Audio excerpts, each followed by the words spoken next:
السلام علیکم، میں ہوں آپ کا اسٹرالوجر سلیم سمیم۔ بہت تکلیف دہ لمحہ یہ 3-4 دن رہے پاکستان کے لیے، بہت زیادہ تکلیف دہ۔ پورا پاکستان عجیب صورتحال سے دوچار رہا۔ کافی لوگوں نے مجھ سے کہا کہ اس کے بارے میں لکھوں اور بولوں۔ آج سے ٹھیک 2 سال پہلے 2016 کو جب سیٹرن سیکریٹریس میں آیا تھا تو میں نے ایک پوسٹ لکھی تھی، مذہب کے لیے کٹھن وقت۔ ڈیفینیٹ آپ نے پڑھی ہوگی۔ میں نے لکھا تھا کہ جب سیٹرن سیکریٹریس میں آیا تو مذہب کے لیے، مذاہب کے لیے بہت کٹھن اور مشکل ٹائم ہوگا۔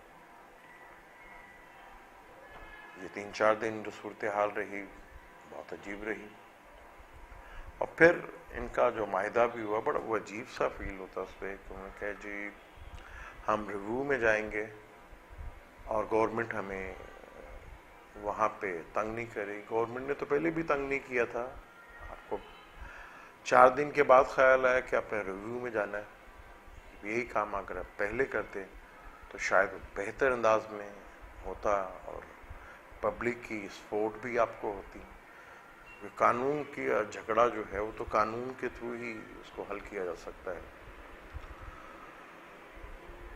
مارس 6 تاریخ کو نکل رہا ہے، کیپریکون سے نکل کر ایکویریس میں آئے گا۔ سیٹرن تیسری نظر سے اس کو دیکھے گا،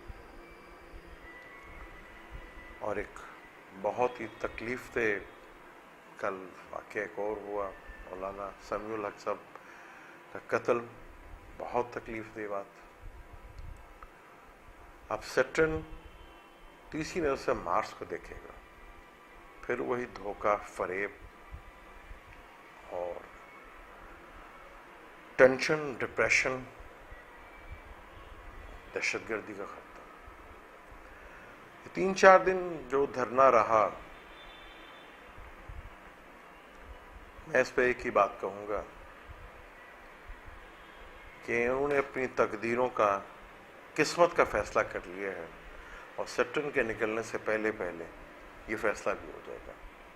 اپنی تقدیر لکھی ہے انہوں نے، جو 3-4 دن رہا یہ سب کچھ فیصلے تقدیر کے لکھے جا چکے ہیں۔ وہ 2020 فروری سے پہلے سیٹرن کے نکلنے سے پہلے نظر آئیں گے کہ کیا کچھ لکھا گیا ہے اور کیا کچھ ہوگا۔ پر سیٹرن تیسرے سے مارس کو دیکھے گا، یہ چیزیں بہت دور تک جائیں گے۔ قسمت کے فیصلے لکھے جا چکے ہیں دھرنے والوں کے۔